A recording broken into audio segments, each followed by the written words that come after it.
자, 시험정지문 123번 담보물권입니다. 유치권 법정 담보물권이죠. 하지만 포기 특약은 유효합니다.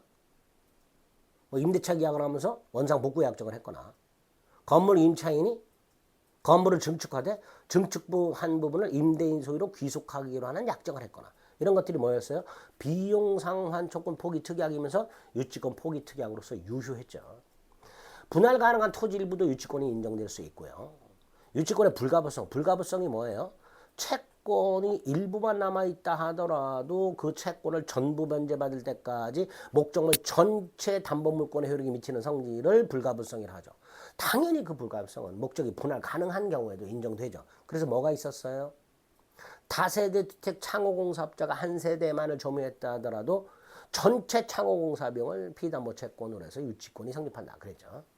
116번 키워드로 기억합니다. 보증금, 권리금, 부속물 매매대금, 건축자재대금, 계약명 신탁, 채무불이행 손해배상, 유치권 인정 안 되죠. 다만 공사대금 지급 채무 불이행을 이유로 하는 손해배상, 요거는 공사대금 지급 채무 자체가 유치권 인정되니까 그 공사대금 지급 채무 불이행을 이유로 하는 손해배상 채권도 유치권 인정된다. 예외가 있었죠. 유치권은 누구에게나 주장 가능하죠. 경락인에게도 주장할 수 있죠. 근데 딱 한 사람한테 주장 못하죠. 127번. 목적물에 대한 경매, 개시결정, 기입등기 가 돼요. 암주가 된 후에 유치권을 취득한 경우, 유치권 취득합니다. 하지만 이 유치권을 누구한테? 경매 절차의 매수인, 즉 경락인에게는 주장할 수가 없다. 딱 이렇게 기억하셔야 됩니다. 128. 유치권자가 간접 점유해도 되죠?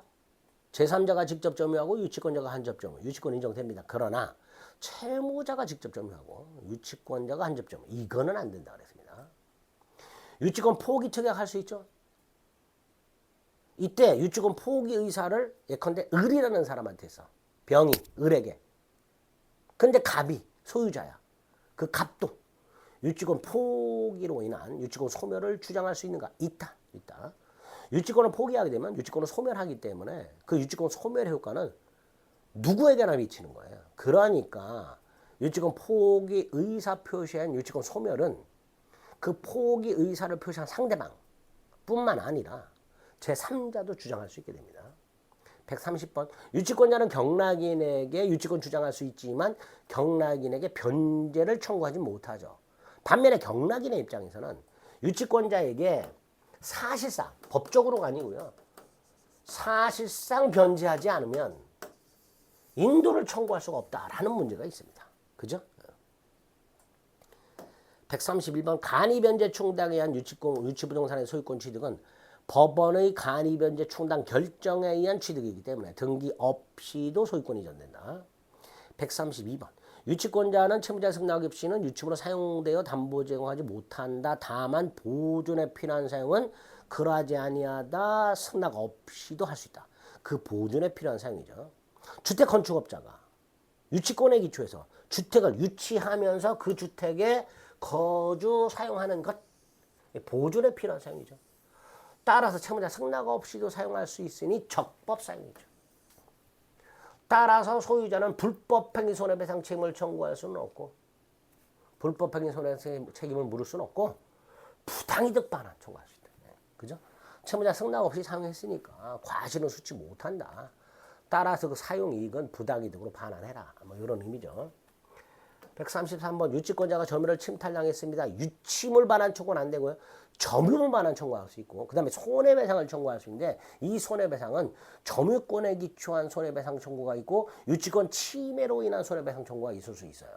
이때 점유권에 의한 유치권 손해배상 청구는 1년 내 행사해야 되지만, 점유권에 기초한 손해배상 청구는 1년 내 행사라는 제한이 있지만, 점유권이 아니라 유치권 소멸을 원인으로 유치권 침해, 본권 침해를 이유로 한 손해배상은 1년 내 행사라 이런 제한이 없어요.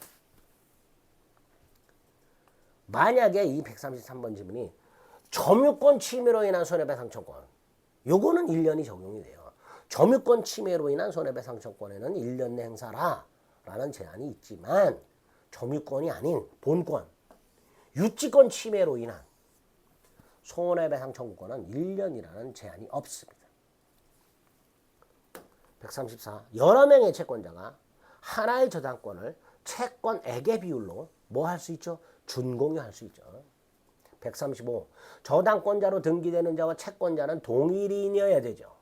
다만 채권자, 채무자, 제3자 사이 합의가 있고 그다음 채권이 실질적으로 제3자에게 귀속이 되었다. 즉 채권자와 제3자가 불가분의 관계에 있다. 이럴 때는 제3자명의 저당권 등기도 유효하죠. 136번 저당권만 팔아먹는 건 절대로 안 된다 그랬고요. 137번 저당권의 효력이 미치는 피담보 채권의 범위는 360조에 의해서 원본이자 위약금 채무불이행 손해배상 저당권 실행비용이죠.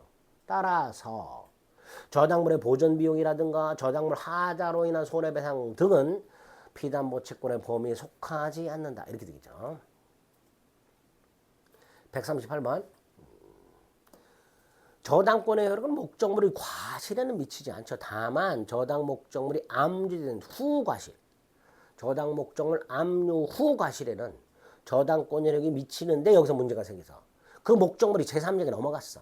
즉 저당권이 설정된 목적물에 제3취득자가 있어. 이때는 목적물 압류만으로는 과실의 효력이 미친다라고 주장을 못하고 그 제3자에게 통지까지 해줘야 그 제3자에게 야, 이 과실에도 저당권이 미친다 라고 주장할 수 있습니다.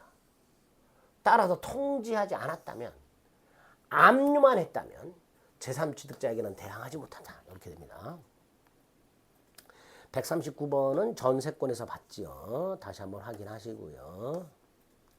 140번 물상 대비 저당 목적물이 멸실, 훼손, 공용징수되고 보상금, 보험금과 같은 가치 변형물이 있을 때 저당권자는 그 가치 변형물로부터 우선 면제 받을 수 있는데 그러려면 그 가치 변형물이 채무자 등에게 지급 또는 인도되기 전에 압류해야 되는데 그 압류는 반드시 저당권자가 할 필요는 없다. 제3자에서 압류가 되었다면 물상 대비할 수 있다. 이렇게 되겠죠. 141번 토지 저당권자의 토지 건물의 일괄금액권 토지의 저당권이 설정된 후 건물이 지어지고 그 건물을 설정자가 지어서 설정자가 소유하고 있거나 제3자가 지었지만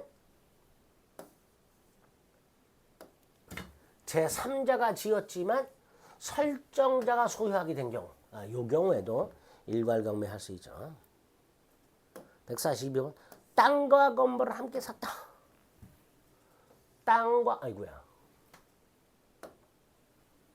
땅과 건물을 함께 샀으나 땅만 등기했다. 법정사건 인정되지 않습니다. 366조 법정사건이나 관습법상 법정사건은 인정되지 않습니다.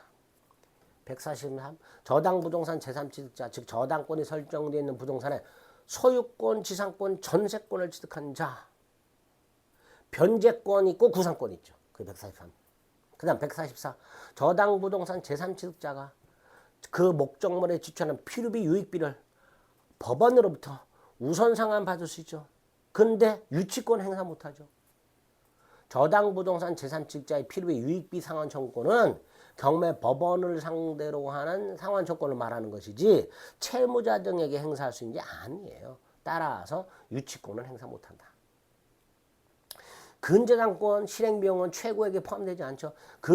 피담보 채권의 원본의 이자는 최고액에 산입하지만 근저당권 실행비용은 최고액에 포함되지 않습니다.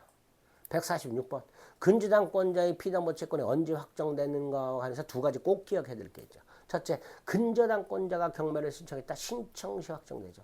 그러나 후순위 권리자가 경매를 신청했을 때는 신청시가 아니라 경락인이 경락대금을 완납한 때 확정이 됩니다. 여기까지 이제 근저당권과 관련된 내용이고요.